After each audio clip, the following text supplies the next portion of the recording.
오늘은 고린도전서 15장 12절로 21절 말씀을 통해서 잠자는 자들의 첫 열매라는 제목으로 은혜를 나누겠습니다. 20세기 초 미국에 해리 후디니라는 유명한 마술사가 있었는데 이 사람의 주특기는 어떤 자물쇠와 밧줄로 결박을 해도 금방 풀고 나오는 것이었습니다. 감옥에 넣고 바깥에서 군인들이 지키고 있어도 얼마 후면 군인들을 피해 빠져나왔고요. 심지어는 관에 집어넣고 못을 박아 놓아도 그 관을 열고 나와서 어디론가 도피했다고 합니다. 그는 도피의 전문가였고 사람들은 그를 가리켜 뱀장어 같은 유연성을 가졌다라고 칭송했습니다. 그런 그가 1929년 10월 죽음을 맞이하게 되었는데 임종 직전에 그는 그의 아내에게 이런 말을 했다고 합니다. 만약 죽음에서 빠져나오는 길이 조금이라도 있다면 내가 빠져나올 것이요. 내가 빠져나온 후엔 당신에게 반드시 연락을 할 텐데 내가 죽은 지 1주년 되는 날에 당신을 찾아오겠소라고 약속했다고 합니다.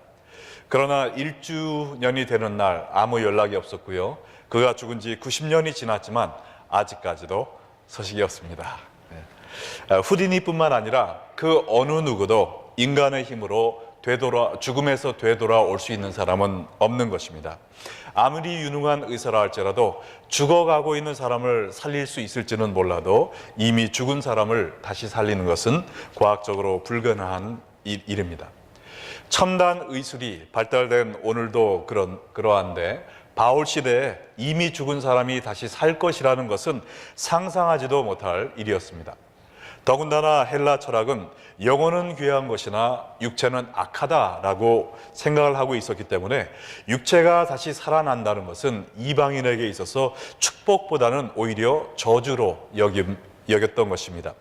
그래서 사도 바울이 고린도 교회를 개척하고 떠난 후에 이 헬라 사상의 영향을 받아서 고린도 교회의 부활 신앙이 차츰차츰 흐려지기 시작했습니다. 그래서 바울이 고린도 전서를 썼을 때에는 고린도 교회 안에서 부활을 부정하는 사람들이 많이 생기게 되었고, 그래서 바울이 부활장으로 잘 알려진 이 고린도전서 15장을 기록한 이유였습니다. 자, 부활신앙을 잃어버린 고린도 교인들을 통해서 향해 선포하는 12절 말씀을 보시기 바랍니다. 그리스도께서 죽은 자 가운데서 다시 살아나셨다 전파하였거늘 너희 중에 어떤 사람들은 어찌하여 죽은 자 가운데서 부활이 없다 하느냐. 고린도전서 15장 1절로 11절을 통해서 수백 명의 증인과 성경이라는 증거 서류를 내세우며 그리스도의 부활이 역사적 사실임을 이미 증명한 바울은 죽은 자의 부활을 부정하며 고린도 교인의 부활 신앙을 흔들고 있던 사람들을 향해서 서리빨 같은 호통을 치면서 부활 중요성을 재각인시켜주기 위해서 이 말씀을 쓴 것입니다. 만약 여러분 가운데서도 부활을 믿지 못하는 분이 계시다면, 혹은 부활을 믿는다 할지라도 예수님의 십자가면 다 충분하지 왜 부활이 꼭 필요했는가라는 의문점을 가진 분이 있으시다면 오늘 이 말씀을 통해 부활 신앙의 중요성을 깨닫고 확고한 부활 신앙을 회복하게 되시기를 주의 이름으로 축원합니다. 자, 바울은 부활 신앙의 중요성을 가르쳐 주기 위해서 먼저 부활이 없다면 초래될 6가지의 비극을 언급하고 있습니다. 첫 번째 비극은 예수의 부활도 없다는 것입니다. 고린도전서 15장 13절에 보니까 만일 죽은 자의 부활이 없으면 그리스도도 다시 살아나지 못하였으리라 라고 이야기했습니다. 만약 부활이 없다면 예수님도 부활하지 않으셨으리라 라는 말이 되고, 그리고 만약 예수님이 부활하지 않으셨다면 우리가 믿는 신은 죽었다라는 이야기가 됩니다. 이것은 기독교 신앙의 기반을 완전히 뒤흔드는 발상이죠. 그래서 결과적으로 우리의 믿음조차 헛것이 되는 비극을 맞이하게 됩니다. 14절에 보니까 그리스도께서 만일 다시 살아나지 못하셨으면 우리가 전파하는 것도 헛것이요 또 너희 믿음도 헛것이며 그랬어요. 여기에 헛것이라는 것은 속이 비어있는 껍데기란 것입니다. 예수님이 다시 살지 못하셨으면 우리의 믿음은 아무짝에도 쓸모없는 알맹이가 쑥 빠진 빈 껍데기에 불과합니다. 기독교가 가짜 종교가 된다는 것이죠. 그래서 결과적으로 셋째 비극인 우리 모두가 거짓 증인이 되고 마는 것입니다. 15절에 보니까 우리가 하나님의 거짓 증인으로 발견되리니 우리가 하나님이 그리스도를 다시 살리셨다고 증언하였습니다. 만일 죽은 자가 다시 살아나는 일이 없으면 하나님이 그리스도를 다시 살리지 아니하셨으리라. 부활이 없다면 우리가 외치는 예수님은 다시 사셨습니다 라는 말이 다 거짓말이 되고 우리는 유언비어를 퍼뜨리는 사이비 종교의 사기꾼이 돼버리는 것입니다. 그런데 이보다 더 큰 비극은 우리의 죄가 사함받지 못하는 것입니다. 17절 말씀을 보니까 그리스도께서 다시 살아나신 일이 없으면 너희의 믿음도 헛되고 너희가 여전히 죄 가운데 있을 것이요, 만약 부활이 없었다면 예수님의 십자가의 죽음도 헛된 죽음이 되고 우리의 죄는 사함을 받지 못한다는 이야기입니다. 이보다 더 큰 비극이 어디 있겠어요? 그래서 부활이 없다면 예수님을 믿고 이미 죽은 성도들은 최악의 저주를 피할 수 없게 된다는 것입니다. 18절에 이야기한 대로 또한 그리스도 안에서 잠자는 자들도 망하였으리니, 예수 믿고 구원받을 줄 알고 죽었는데 부활이 없음으로 인해 예수님이 살아계시지 않다면 예수님은 우리를 구원해 주실 수가 없고 우리가 갈 곳은 영원한 심판의 불이 활활 타오르는 지옥밖에 없게 된다는 것입니다. 그러므로 결과적으로 성도의 모든 삶이 헛수고가 된다는 것이죠. 19절 말씀처럼 만일 그리스도 안에서 우리가 바라는 것이 다만 이 세상의 삶뿐이면 모든 사람 가운데 우리가 더욱 불쌍한 자이리라. 어차피 죽은 후에 지옥에 갈 것이라면 이 세상에서 쾌락이라도 즐기며 살아야 할 텐데 잘 믿으면 구원받을 줄 알고 속아서 남들 재밌게 노는 주일날 교회 와서 예배드리고 또 남들은 자기를 위해 쌓고 또 사용하는 이 재물을 하나님을 위해 바친다고 다 교회에 드리고 또 예배 끝나고 마켓에 가서 전도하고 또 주님의 말씀대로 살려고 시험을 이기려고 몸부림치고 하는 이 모든 것이 헛된 수고가 된다는 것입니다. 만약 부활이 없다면 우리는 이 6가지 비극에서 벗어날 길이 없는 것이죠. 그러나 하나님께 감사한 것은 고린도전서가 15장 19절로 끝나지 않았다는 것입니다. 우리 다 같이 고린도전서 15장 20절 말씀을 한 목소리로 읽겠습니다. 그러나 이제 그리스도께서 죽은 자 가운데서 다시 살아나사 잠자는 자들의 첫 열매가 되셨도다. 여기에 그러나 이제라는 접속사는 지금까지 언급한 처참하고 끔찍한 가정이 사실이 아님을 나타내는 희망과 즐거움을 주는 낱말입니다. 그러나 이제라는 낱말은 지금까지 이 비극적인 가설들을 뒤엎고 우리를 생명과 영광의 진리로 인도하는 말이라는 것이죠. 그 진리는 바로 예수님께서 다시 살아나셨다라는 사실입니다. 믿으시면 아멘 하시기 바랍니다. 자, 부활을 믿지 않는 자들이 부활은 없다라고 주장하는 말이 과학적으로 들릴지 모르지만 그것은 전능하신 하나님을 피조물에 지나지 않는 자연계의 법칙 속에 가둬두고 판단하는 오류와 교만을 범하고 있는 것입니다. 성자 하나님은 이 천지를 창조하신 분이시고 이 자연계의 법칙을 초월하는 분이십니다. 그리고 우리가 조금만 생각해 보면 이 자연계의 법칙도 부활을 부정하지 않고 있음을 깨닫게 되는데요. 자, 우리가 땅에 씨앗을 심으면 어떻게 됩니까? 그 씨앗은 썩어서 죽게 됩니다. 그러나 그 다 죽어 없어지는 씨앗에서 어떤 일이 발생하죠? 거기서 아름다운 새싹이 돋아나서 큰 나무로 자라나고 거기에서 주렁주렁 풍성한 열매가 맺히게 된다는 것입니다. 이것이 바로 부활의 역사가 아니고 무엇이겠습니까? 전능하신 하나님은 이 자연계에도 부활의 사실을 우리가 깨달을 수 있도록 이러한 부활의 법칙을 심어 놓으신 것입니다. 그리고 예수님이 죽음에서 부활하심으로 그것을 친히 보여주셨고 또한 예수님의 죽음이 하나의 예외적인 사건이 아니라 부활의 주님이 모든 잠자는 자들의 첫 열매가 되셨다라고 가르치고 있습니다. 이 첫 열매란 구약의 이스라엘 백성들이 추수한 것들 중에 가장 먼저 수확한 것들을 하나님께 바치는 것에서 유래된 개념인데요. 이 첫 열매를 드린다는 것은 곧이어서 큰 추수가 올 것을 의미하고 있는 것입니다. 여러분 가운데 텃밭을 가꾸고 있는 분들 한번 손 들어 보시겠어요? 네, 꽤 많은 분들이 하고 있는 걸 알고 있는데요. 우리가 채소나 과일을 심으면은 모든 과일이 같은 날 같은 순간에 열립니까? 그렇지 않죠.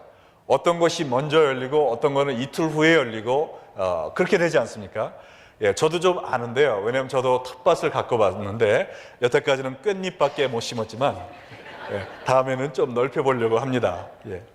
자, 근데 우리가 이 첫 열매가 열렸다라는 것은 그 첫 열매가 열리고 끝나는 것이 아니라 곧이어서 수많은 열매들이 뒤따를 것이다 라는 것을 의미하는 것이죠. 이와 같이 예수님이 모든 성도의 첫 열매가 되셔서 부활하심으로 말미암아 이제 곧이어 예수님이 재림하실 때 모든 성도들이 부활하여 구름에서 예수님을 만날 것을 믿으시기 바랍니다. 자, 그런데요, 예수님이 부활의 첫 열매가 되셨기 때문에 우리 삶의 모든 것이 바뀌어 버렸습니다. 부활이 없었다면 우리 앞에 펼쳐질 이 6가지의 끔찍한 저주가 있었을 텐데 예수님이 부활하셨고 부활이 사실이기 때문에 그러한 저주들이 이제는 축복으로 바뀌었다는 것입니다. 자, 예수님이 이제 부활이 사실이기 때문에요. 첫 번째 우리가 경험할 수 있는 축복은 예수님이 부활하지 않으셨다가 아니라 예수님이 부활하셨다라고 우리가 선포할 수 있다는 것이죠. 13절 말씀처럼 죽은 자의 부활이 없으면 예수님도 살아나지 못하셨겠지만 죽은 자의 부활이 있으므로 예수님도 죽음에서 다시 살아나셨음을 믿으시기 바랍니다. 우리가 이 사실을 확실히 믿을 수 있도록 예수님은 부활하신 후에 40일 동안 이 땅에 거하시면서 수많은 사람들에게 자신의 부활체를 보여주셨습니다. 이것이 사실이기 때문에 우리가 누릴 수 있는 두 번째 축복은 우리의 믿음이 헛것이 아니라 참 믿음이다라는 사실입니다. 14절 말씀처럼 예수님이 다시 살지 못하셨으면 우리의 믿음이 헛것이 되었겠지만 예수님은 다시 사셨습니다. 그래서 로마서 1장 4절에 기록한 것처럼 성결의 영으로는 죽은 자들 가운데서 부활하사 능력으로 하나님의 아들로 선포되셨으니 곧 우리 주 예수 그리스도시니라. 부활을 통해서 예수님이 하나님의 아들이신 메시아 주 예수 그리스도이심을 증명하신 것입니다. 그러므로 우리의 믿음은 알맹이가 빠진 빈 껍데기 믿음이 아니라 살아계신 주님을 섬기는 산 믿음임을 믿으시기 바랍니다. 불교나 이슬람교 같은 다른 종교들은요, 다 죽은 주교를 믿고 있습니다. 그러나 우리는 우리를 위해 죽으셨을 뿐 아니라 사흘 후에 다시 살아나신 예수님을 믿고 있어요. 이것이 바로 기독교가 다른 종교와 다른 가장 큰 차이점입니다. 그러므로 우리가 전하는 이 복음도 거짓 증거가 아니라 우리는 하나님의 참 증인이 되는 축복도 누릴 수 있다는 것입니다. 15절에 보면 우리가 하나님의 거짓 증인으로 발견되리니라고 했는데 만일 예수님이 부활하지 않으셨다면 우리는 거짓 증인이 되겠죠. 그러나 우리 예수님께서 다시 살아나셨으므로 우리는 하나님의 진실을 전하는 참 증인의 삶을 살고 있는 것입니다. 성경에 보면요, 예수님의 12사도가 바른 역할이 있었는데 그 중에 가장 중요한 것이 이 부활의 주님을 증거하는 것이었습니다. 가룟 유다가 죽은 후에 그의 자리를 메꾸기 위해서 새로운 사도를 임명했을 때 그 자격 조건이 가장 중요한 한 가지가 있었어요. 사도행전 1장 21절로 22절에 보면 이러함으로 요한의 세례로부터 우리 가운데서 올려져 가신 날까지 주 예수께서 우리 가운데 출입하실 때 항상 우리와 함께 다니던 사람 중에 하나를 세워 우리와 더불어 무엇을 하라고 했습니까? 예수께서 부활하심을 증거할 사람이 되게 하여야 하리라 하거늘. 자, 예수님이 세례 요한에게 세례 받으신 그 순간부터 승천하신 그 날까지 함께하여 예수님을 보아왔기 때문에 확신을 가지고 부활을 증거할 수 있는 이 사람, 그 사람이 바로 예수님의 사도의 자격을 갖춘 사람이라고 했습니다. 여러분과 저도 이 예수 그리스도의 증인으로 살도록 부름을 받으셨으니 날마다 이 부활의 주님을 만나심으로 말미암아 확신을 가지고 예수님의 부활을 담대히 전할 수 있으시기를 주의 이름으로 축원합니다. 자, 부활이 있기에 우리가 누리는 또 하나의 축복은 우리가 더 이상 죄 가운데 있지 아니하고 우리의 모든 죄가 용서함 받았다는 것입니다. 예수님이 부활하지 못하셨다면 17절 말씀처럼 우리의 죄가 그냥 있겠지만 예수님의 부활을 통하여 어떤 일을 이루셨는지 우리 로마서 4장 25절 함께 읽겠습니다. 예수는 우리가 범죄한 것 때문에 내 주민이 되고 또한 우리를 의롭다 하시기 위하여 살아나셨느니라. 자, 예수님의 부활로 인하여 우리를 사해 주시고 또한 우리를 의롭게 만드시는 이 칭의의 역사가 완성되었다는 것입니다.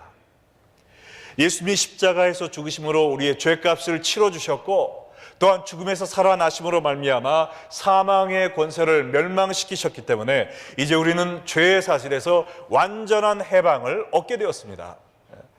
그러므로 이제 예수님을 믿고 죽은 성도들도 다 망한 것이 아니라 모두 부활하게 될 것입니다.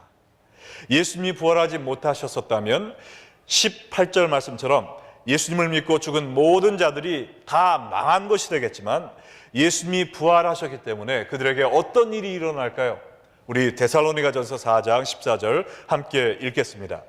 우리가 예수께서 죽으셨다가 다시 살아나심을 믿을진대 이와 같이 예수 안에서 사는 자들도 하나님이 그와 함께 데리고 오시리라.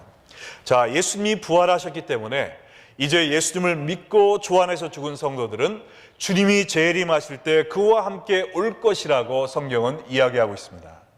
성도가 죽으면 우리의 육체는 땅에 묻히지만 우리의 영혼은 바로 즉시 그 순간에 예수님이 계시는 낙원에 가 예수님과 함께 있는 것입니다.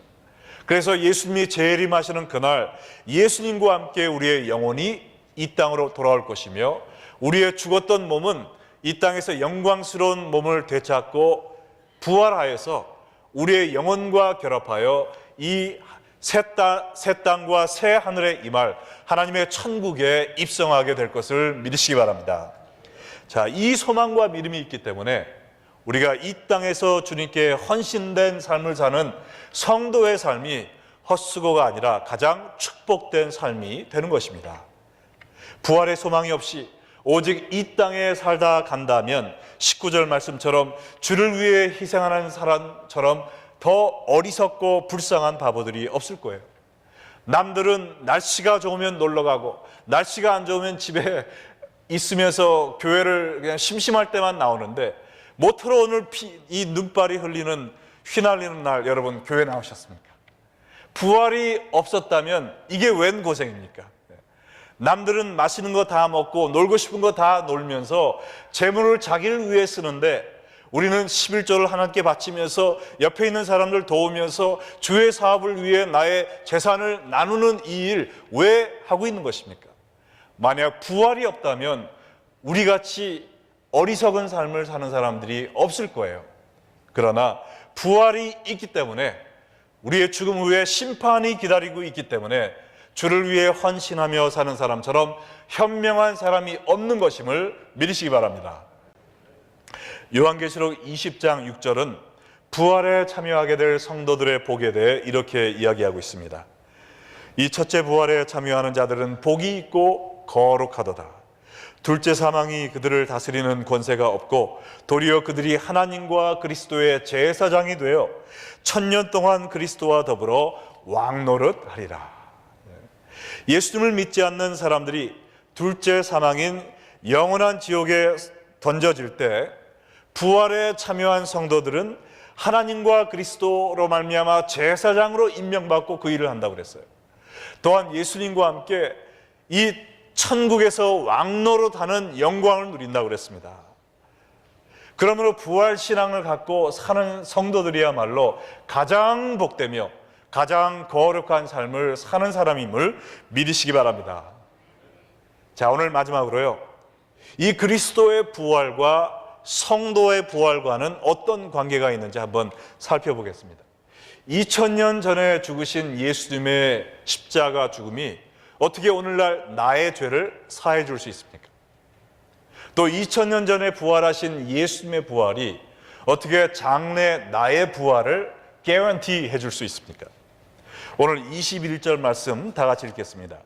사망이 한 사람으로 말미암았으니 죽은 자의 부활도 한 사람으로 말미암는도다. 자, 여기에서 하나님은 대표와 연합의 원리를 설명하고 계십니다. 아주 중요한 성경적인 진리인데요. 자, 이 말은 우리가 평창 올림픽을 생각해 보면 이해가 빠릅니다. 지금 평창에서 동계 올림픽이 열리고 있는데요, 여기 있는 우리 가운데 거기에 선수로 뛰는 사람은 하나도 없습니다. 그러나 거기에 한국 대표가 나가서 금메달을 따면 우리의 위상이 올라갑니다. 또 미국 대표가 금메달을 따도 우리의 위상이 올라가죠. 저는 보진 못했지만 뉴스에 보니까 쇼트트랙 여자들 3000m 경기에서 우리 한국팀이 열심히 앞질러 나가다가 누가 넘어졌대요. 일단 스케이트 타다가 넘어지면 어떻게 됩니까? 완전히 와이프아웃 되고 그 게임은 끝난 거죠. 그러나 뒤에 가던 한국 선수가 딱 잡아서 일으켜주고 전력 질주에서 넘어졌었음에도 불구하고 신기록을 세우며 1등을 했다는 것입니다. 제가 막 할렐루야가 나오려고 하네요. 자, 그런 사실을 볼 때 그 팀에서 뛴 사람들이 여러분 자녀입니까? 제 딸도 아니거든요. 그럼에도 불구하고 우리가 가슴이 뿌듯해지잖아요. 왜요? 그 사람들이 한국 사람들을 대표해서 그 대회에 나가서 1등을 했기 때문입니다. 비록 내가 뛰지는 않았지만 월드컵에서 한국 선수가 골을 집어넣으면 내가 넣은 것처럼 시청에 모여서 빨간 옷 입고 난리를 피잖아요. 왜요? 나의 대표가 승리했기 때문에 내가 그 대표와 연합하여 그 승리가 나의 승리가 된 것이죠. 이 대표와 연합의 원리를 더 자세히 설명해 놓은 것이 로마서 5장 18절과 19절 말씀입니다. 그런즉 한 범죄로 많은 사람이 정죄에 이른 것 같이 한 의로운 행위로 말미암아 많은 사람이 의롭다 하심을 받아 생명에 이르렀느니라.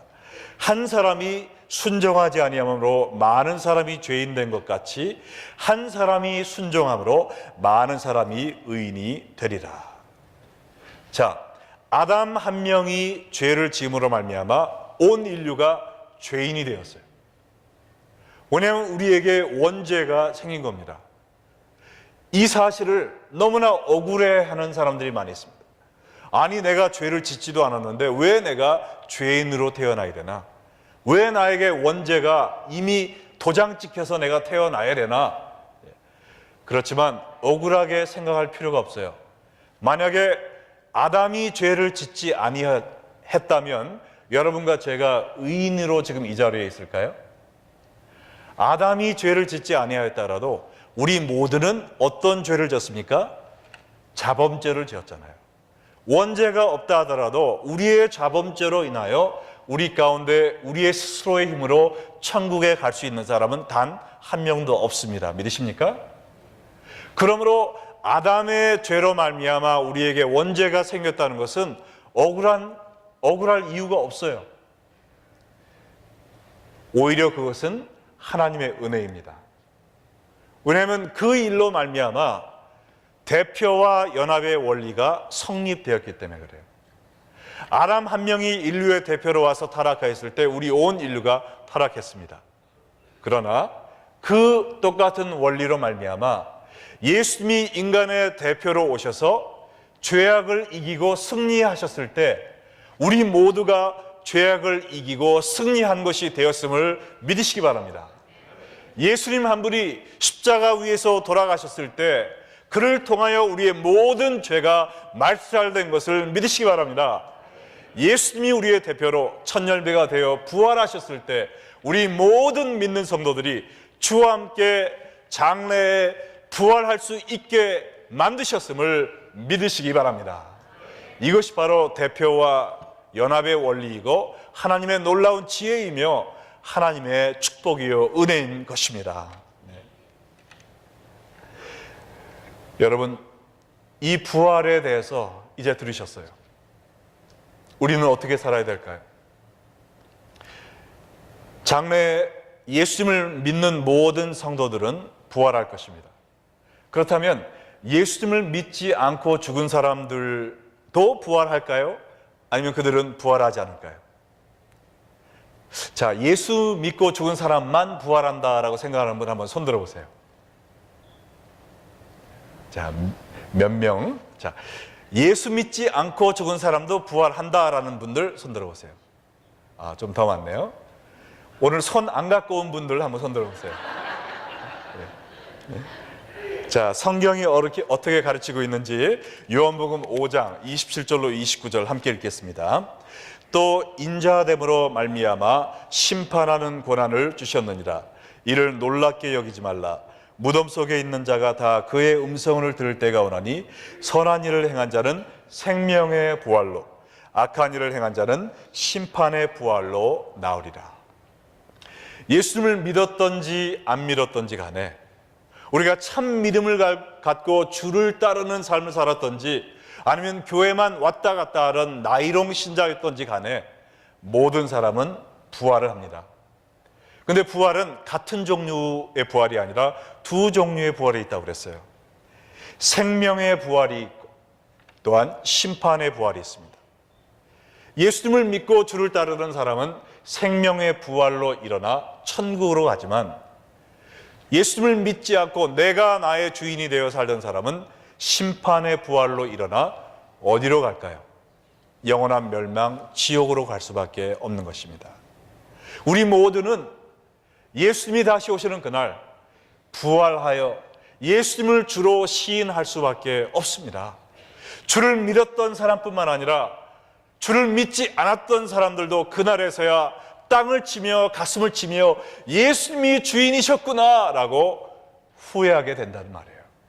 그러나 그들은 이미 심판의 부활로 일어났고 이제는 돌이킬 길이 없습니다. 그러나 우리가 죽기 전에 우리의 코에 생명이 붙어 있을 때 우리가 결정을 해야 됩니다. 내가 나의 왕이 되어서 내 마음대로 살 것인가, 아니면 나를 위해 돌아가신 예수 그리스도를 나의 왕으로 모시고 나의 구세주로 모시고 하나님의 기쁨을 위해 살아갈 것인가. 여러분은 그 준비가 되셨습니까? 우리의 죽음 후에는 반드시 심판이 있고 사후세계가 있고 천국과 지옥이 있습니다. 여러분, 하루살이와 메뚜기와 제비의 이야기 들으셨나요? 하루를 사는 하루살이와 한 철을 사는 메뚜기가 어느 날 만나서 같이 놀다가 헤어질 때 메뚜기가 하루살이한테 내일 보자 그랬대요. 그랬더니 하루살이가 뭐라고 얘기했을까요? 내일이 뭔데? 한 철을 사는 메뚜기와 몇 년을 사는 제비가 어느 날 만나서 몇 개월 재밌게 놀다가 제비가 강남 가면서 이렇게 얘기를 했대요. 내년에 또 보자. 메뚜기가 뭐라고 그랬을까요? 내년이 뭔데? 부활을 믿는 성도들과 부활을 믿지 않는 사람들이 이 세상에 같이 살다가 부활을 믿는 성도가 이렇게 얘기합니다. 우리 사후세계에서 보자. 천국에서 만나자. 부활을 믿지 않는 사람들은 어떻게 대답할 수밖에 없습니까? 사후세계가 뭔데? 천국이 뭔데? 우리가 믿지 않는다고 해서 그 사후세계가 없는 것이 아닙니다. 마지막 심판은 여러분의 뜻대로 되는 것이 아니라 하나님의 뜻대로 결정됩니다. 우리가 죽기 전 이 복음을 듣고 나를 위해 돌아가시고 또한 다시 살아나셔서 부활의 첫 열매가 되신 예수님을 내가 믿을 것인가? 그리고 그를 나의 왕으로 모시고 따라가는 삶을 살 것인가 아닌가라는 결정을 함으로 말미암아 우리가 죽은 후에 어떠한 심판으로 어떠한 부활로 일어날 것이 결정된다는 것이죠. 여러분, 구약 450군데 이상 예수님이 오실 것이다, 예수님이 오실 것이다, 메시아가 오실 것이다 라는 약속이 기록되어 있습니다. 예수는 그 약속대로 오셨어요. 성경 전체에 예수님이 오시면 우리 죄를 위하여 돌아가실 것이다, 나무에 달려 돌아가실 것이다 약속되어 있습니다. 그 약속대로 예수님은 돌아가셨어요.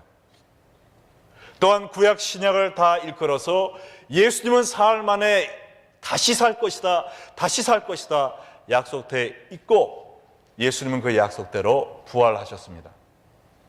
이제 성경에 남은 약속은 단 하나밖에 없습니다. 언젠가 갑자기 예수님이 재림하실 것이다, 그 재림하시는 날 부활이 있을 것이다, 심판의 부활과 생명의 부활이 있을 것이다 라는 이 약속만 남았습니다. 우리의 부활도 예수님의 재림도 성경에 기록된 약속처럼 실행될 것입니다. 여러분, 그날을 맞이할 준비가 되셨습니까? 혹시 아직 준비가 되지 않으셨다면 오늘 이 시간 나의 왕자에서 내려오시고 예수님을 여러분의 마음에 구세주요 왕으로 모셔드리고 왕자에 앉혀드리고 주님을 따라가고 하나님의 기쁨을 위해 사는 삶을 시작하셔서 이 부활의 날이 올 때 심판의 부활이 아니라 생명의 부활로 영광 중에 일어나 천국에 입성하는 여러분과 제가 되기를 주 예수의 이름으로 축원합니다. 다 함께 기도하시겠습니다.